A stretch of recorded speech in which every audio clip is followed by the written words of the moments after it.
fait longtemps que tu n'as pas joué à Minecraft et tu décides de recréer une partie. On affilie directement à une époque lointaine que l'on recrée. Minecraft est l'un des jeux les plus connus au monde. Elle était bonne l'époque où, dès qu'on sortait des cours, on éliminait du diamant, du fer et du charbon. Il s'agirait de se retirer les doigts de son cul et d'être original en fait dans sa vie. Le storytelling, c'est facile. Le problème c'est que tous ces connards ils traitent les mêmes sujets dans le jeu vidéo. C'est quand même vrai qu'il y a beaucoup de gens qui se battent un petit peu pour les sujets de storytelling en ce moment. Et aussi vous voulez pas avoir des passions en fait, bande d'enculés. C'est un truc de fou frère, vous êtes fan que de gaming dans la vie. Bonjour le live. Écrivez dans le chat, on vous voit, coucou YouTube. Aujourd'hui les enfants, cours de storytelling. C'est pas un vrai cours de storytelling, mais on va voir ensemble pourquoi les gens en ont marre du storytelling. Moi je suis pas sur Twitter, mais je sais qu'il y a régulièrement, comme je fais Merguez Superstar, il y a régulièrement des youtubeurs de Merguez Superstar qui sont sur Twitter, et régulièrement des gens sur Merguez Superstar qui font du storytelling, se font hagar sur Twitter parce qu'ils font du storytelling et que les gens en ont marre du storytelling. Et donc moi je pense savoir pourquoi les gens en ont marre du storytelling. Loan visionnaire, exactement. En fait ce qui est évident c'est déjà il y a beaucoup de youtubeurs storytelling et il y a tout le monde qui en fait aujourd'hui. Et c'est un truc très français. Il n'y a pas de niche storytelling entre guillemets aux US, tu vois. Ça existe pas, il n'y a pas de gens qui aux US sont en mode oh j'en ai marre de tous les gens qui plagient Ego et The Great Review. Et j'en ai marre de tous ces gens qui font du storytelling. Il n'y a pas ça, c'est un truc qui est très français. Sans doute grâce à Ego et The Great Review qui ont popularisé le truc et qui l'ont fait tellement bien que c'est devenu juste grâce avec eux en fait un style à part entière. Storytelling, c'est un mot aussi qui a été complètement vidé de son sens. Quand je vois des mecs aujourd'hui comme Chat Science qui dit je fais du storytelling maths, tellement du storytelling les vidéos de Chat Science. Kato Minor, pareil, il dit moi je fais du storytelling. Pour moi, Kato Minor, c'est plus de la philo, tu vois. Et donc pourquoi tout le monde fait du storytelling? Parce que la question c'est pas pourquoi les gens en ont marre, c'est pourquoi tout le monde en fait. Première raison que moi j'avais notée, c'est que le storytelling, c'est facile. C'est pas simple de faire les vidéos de The Great Review, de faire Ego. Par contre, c'est sans doute une des niches où c'est le moins compliqué de faire 100 000 vues sur une vidéo. Bon, le mec est fort, mais le mec est pas exceptionnel, tu vois ce que je veux dire? Le one qui veut pas faire d'ennemis pour signer les deux. Ah moi j'aimerais tellement avoir Ego et The Great Review sur Archiprod. Enfin c'est facile de faire 100 000 vues, je dirais plus maintenant. Je dirais qu'aujourd'hui c'est difficile de faire 100 000 vues, mais en fait justement c'est parce que les gens en ont marre et les gens arrêtent de cliquer tellement il y en a partout. Vous savez à quoi ça me fait penser aujourd'hui la mode du storytelling et pourquoi les gens en ont ras le bol des storytelling? Ça me fait penser à l'époque 2012, 2013, 2014, la mode des podcasts et que tout le monde se foutait de la gueule des gens qui faisaient des podcasts. Et je le sais parce qu'on se foutait de ma gueule parce que je faisais des podcasts. J'ai même fait un podcast sur la rentrée, extrait maintenant. Ce matin en préparant mon sac pour la rentrée, je me suis dit et si je faisais une vidéo sur la rentrée? Et du coup, bah, je l'ai fait. Mauvaise idée. En fait, ça me fait beaucoup penser à ça. Je vois les mêmes réactions face aux gens qui font du storytelling qu'à l'époque, les gens qui faisaient des podcasts, les mêmes blagues, les mêmes gens qu'on en marre et tout. Parce qu'il y a 2-3 leaders qui ont mené le truc et du coup, c'est devenu une mode. En fait, c'est comme aux États-Unis. D'ailleurs, il n'y a pas eu de trend podcast aux États-Unis. C'est vraiment un truc qui est très français. Les podcasts, l'humour, le truc de One Man Show, c'est un truc qui est très très français aussi. Beaucoup de youtubeurs, dont quelques youtubeurs de Merguez Superstar, c'est vrai, se font beaucoup insulter régulièrement, se font beaucoup comparer à The Great Review, Ego. C'est rentré, c'est évidemment, faut insulter personne. Mais moi, j'essaie de comprendre. J'essaie de comprendre le ressort qui fait que pourquoi tout le monde en a marre et pourquoi ça énerve les gens. Et je crois que j'ai trouvé, je reviens dessus un peu plus tard, pourquoi les gens sont vraiment énervés quand ils voient une vidéo storytelling. Autre chose que je voulais dire, il y a plus beaucoup de sujets, et particulièrement dans le storytelling jeux vidéo. Je le sais parce qu'il y a beaucoup de storytellers jeux vidéo sur Merguez Superstar, c'est la guerre en ce moment. Ouais, c'est faux. Il manque pas de sujets dans le jeu vidéo. Le problème, c'est que tous ces connards, ils traitent les mêmes sujets dans le jeu vidéo. Je vais te dire un truc tout bête. Palmito ne manque pas normalement de sujets. Parce que parler des scandales qui a eu lieu pour des grandes entreprises de jeux mobiles ou de marques, etc. machin, il y en a encore plein à traiter. Mais parce que tu as raison. Dans une niche particulière. Sauf tu as que tous raison. ces connards qui font du storytelling jeux vidéo, ils font le jeu qui était détesté par ses développeurs et qui s'est retrouvé premier des tendances Steam. Oui, bah des jeux comme ça, il n'y a pas tout le temps en fait, enculé. Effectivement, à un moment, on manque de sujets quoi. Mais en fait, à un moment, les gars, il s'agirait de se retirer les doigts de son cul et d'être original en fait dans sa vie, parce que sinon dans 3 ans tout le monde vous oublie. Moi je vous le dis, sur les 200 000 qui sont sur YouTube actuellement, dans 3 ans il en reste 2. Ouais, dont Palmito qui est sur Merguez Superstar et qu'on dédicace. Je comptais venir à Palmito juste après et j'allais dire que Palmito lui c'est super ce qu'il fait. Non moi je l'aime pas moi. Ah ok. C'est infini les sujets, on peut toujours trouver des bons sujets, être créatif et tout. C'est quand même vrai qu'il y a beaucoup de gens qui se battent un petit peu pour les sujets de storytelling en ce moment. C'est les youtubeurs de Merguez Superstar, ils veulent pas dire leurs sujets à leurs confrères de peur qu'on leur les vole, tu vois ce que je veux dire? Je suis totalement d'accord. Après ça pour le coup quand t'es dans une même niche, il y a plus de sujets que Minecraft, pourtant on s'arrache la gueule dessus. Il y a Pokémon, j'ai une liste de 400 sujets, pourtant on arrive encore à tomber sur des trucs similaires avec Josplayy qui sont live en même temps. En fait en gros la liste de sujets elle est infinie, mais la liste de sujets qui vont taper des 1 sur 10 qui vont faire des millions de vues, elle est quand même assez resserrée et surtout des fois c'est en rapport avec le temps entre guillemets. Le film Minecraft va de sortir, ok, on devrait du storytelling Minecraft. Et des très bons sujets storytelling Minecraft, il n'y en a pas 200, il y en a 10. Bah ça tombe bien, on est 10 storytellers, on veut se les arracher, sauf qu'on veut sortir 4 vidéos sur le sujet, c'est chiant machin, et après on s'arrache la gueule dessus. Ouais, du coup, ouais, t'as l'idée. Il y a un mec qui demande, la niche storytelling ne serait pas trop saturée? C'est comme n'importe quel marché, il n'y a pas de marché saturé, il n'y a pas de niche saturée, il y a des marchés qui évoluent et qui ont des spécificités et qui sont juste plus complexes et plus aware. On y reviendra un petit peu. Enfin si, ça existe les niches saturées, vraiment saturées, ça existe. C'est très rare les niches qui sont vraiment saturées. Comme le dev perso, pour pour le coup le dev perso y a plus rien à dire? Pas du tout. Si par dev perso vous entendez les vidéos LoanLV 2023, oui, le mec qui se lance aujourd'hui en 2025 qui va faire les vidéos que je faisais à l'époque, oui, bien sûr, d'ailleurs il y en a qui le font. Mais je vais te dire un truc, le dev perso au sens large, c'était déjà mort en 2023, je répétais juste des trucs qui existaient déjà. Encore une fois, c'est la façon de l'amener. Je dis pas que c'est impossible de marcher avec une chaîne dev perso aujourd'hui, loin de là, c'est possible, c'est juste plus dur. Il va falloir être original. Dites-vous que actuellement, Palmito, qui je trouve est le mec qui a les meilleurs sujets en termes de storytelling aujourd'hui en France, Storytelling JV, le mec paye les gens qui lui donnent des bons sujets. C'est-à-dire que là, vous allez voir Palmito, vous avez un bon sujet, vous avez pas envie de faire une vidéo, vous lui dites ouais Palmito j'ai un super sujet, si tu l'utilises, tu me payes, il va vous payer juste pour avoir un bon sujet. Une fois que t'as la technique de base minimale, ce qui va faire la différence entre 5000 et 500 000 vues, c'est ton sujet, tout simplement. Et donc bien sûr les gens payent pour des sujets. Toutes les histoires de ouf dans des tournois, dans des machins, tout ça, ça a évidemment déjà été fait dans le JV. Si c'est pour entendre 50 fois la même histoire, voilà, le marché sature. C'est comme aussi à l'époque de Trash. Il y avait beaucoup de chaînes qui voulaient faire du trash. Sauf qu'en fait, c'était les mêmes anecdotes du jeu vidéo, c'était les mêmes trucs. Est-ce que vous saviez que Mario, il s'appelait Jumpman à la base, et c'était ça. Et donc les gens en avaient marre. Et aussi, vous voulez pas avoir des passions en fait, bande d'enculés. C'est un truc de fou, frère. Vous êtes fan que de gaming dans la vie. Le storytelling JV, il est mort, d'accord. Mais le storytelling manga, par exemple, c'est pas mort du tout. Il y a encore plein de sujets. Vous voulez pas avoir des passions? En fait, c'est simple. Vous êtes quelqu'un, vous avez une personnalité, vous avez une forme, vous avez un truc à proposer dans le storytelling JV, vous le proposez, ça marche. Ça, vous n'avez rien à proposer et vous récupérez ce qui a déjà été proposé ailleurs dans une autre niche où ça n'a pas encore été fait. Exactement. Et en fait, dire ouais, alors moi j'aimerais faire des vidéos à la combo avec les sujets de combo,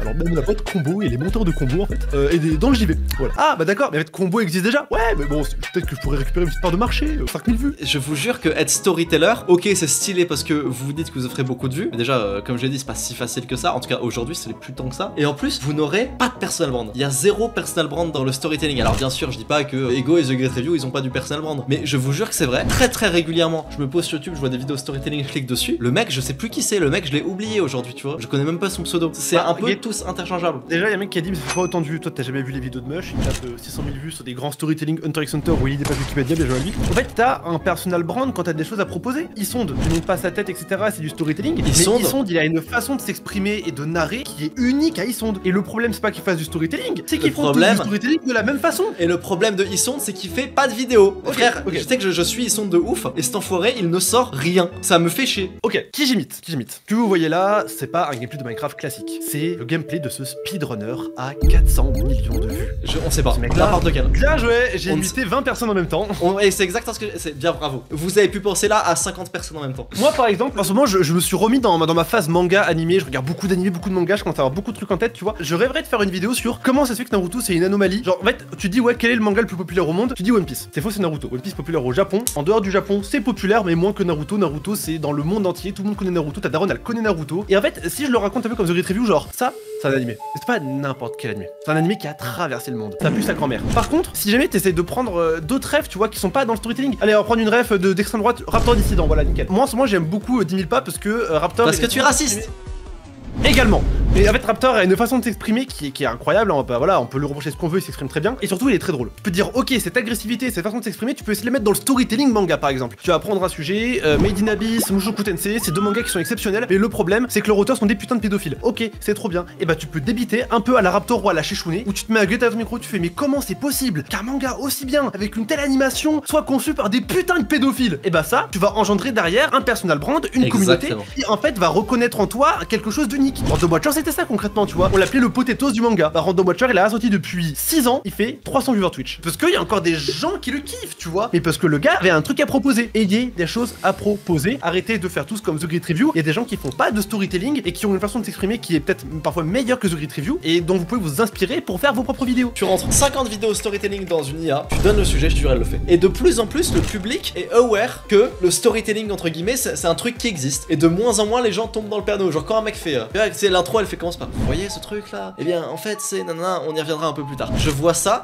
j'ai envie d'insulter le mec en commentaire. Et de plus en plus, les gens sont aware que voilà, il y a des techniques, il y a des intros, il y a telle façon de faire, il y a des choses qui font garder le watch time. Et les gens en ont marre. Les gens en ont marre et les gens ne tombent plus dans le panneau. Même The Great Review. Et c'est la vérité parce que j'aime beaucoup The Great Review. Mais même The Great Review, parfois, je regarde ses vidéos et des fois, il va faire une phrase genre ça, c'est un truc, on y reviendra un peu plus tard. Tu vois, il faut faire ça. Et je suis en mode.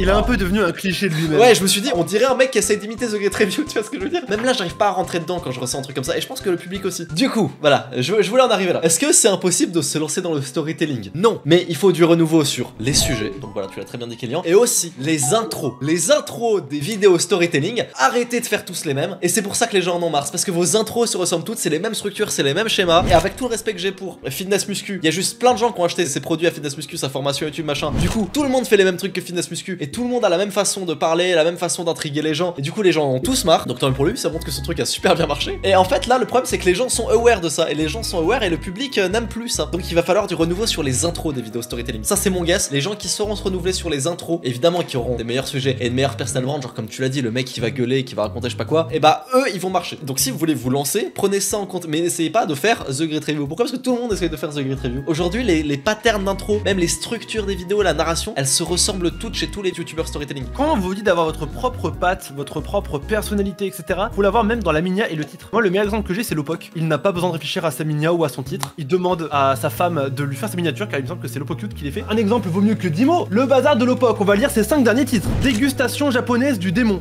Voici le jeu le plus difficile.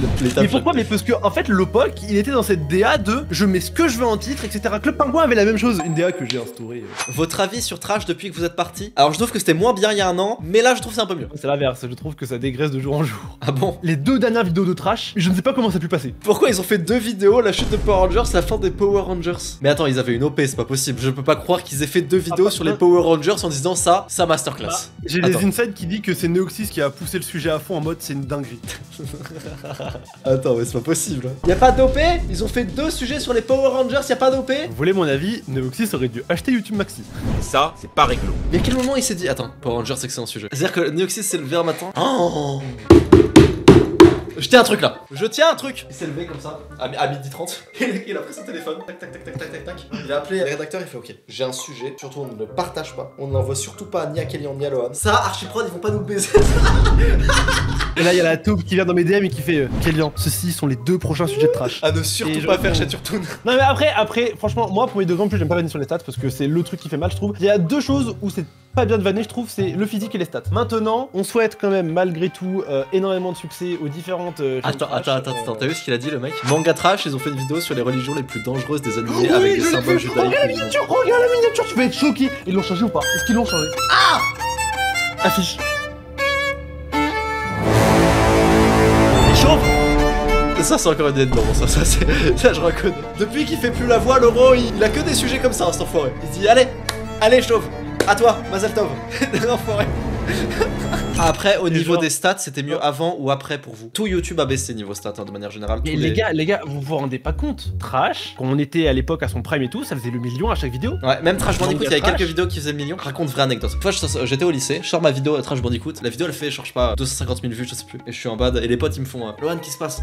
La vidéo elle a bité, c'est un 8 sur 10, 300 000 vues. Et frère, aujourd'hui c'est les stats de Trash, la chaîne principale. À l'époque, faire 1 million de vues, c'était banal. Une bonne vidéo c'était 1 million de vues. Une excellente vidéo c'était 1,5 million en une semaine sur Trash Bandicoot. Je m'en rappelle, frère. C'est une dinguerie. Il y a des vidéos que j'avais fait à l'époque sur Trash Bandicoot qui aujourd'hui ont 3 ou 4 millions de vues, dites-vous. Mais bien sûr, mais tu sais qu'à l'époque de Manga Trash, on faisait moins de 300K, on était en bad. Hein. Vous pensez que c'est à cause de la concu que les vues sont divisées beaucoup plus? Alors moi je pense que les vidéos sont moins bien aujourd'hui, mais je pense aussi que de manière générale il y a moins de vues sur YouTube parce qu'il y a eu TikTok, il y a eu Instagram, il y a plus de concurrence. Je suis pas d'accord, j'ai des gens qui ont pris en vue, des gens qui ont baissé en vue. Oui d'accord, mais au global, il y a moins de vues sur YouTube qu'en 2010. Je regarde Manga Trash, hein. À mon prime, quand j'étais dessus, les sujets c'était qui est le ninja de Akatsuki le plus puissant, qui est le Kage le plus puissant. Maintenant c'est les religions les plus dangereuses, qui est le meilleur chauve dans les mangas.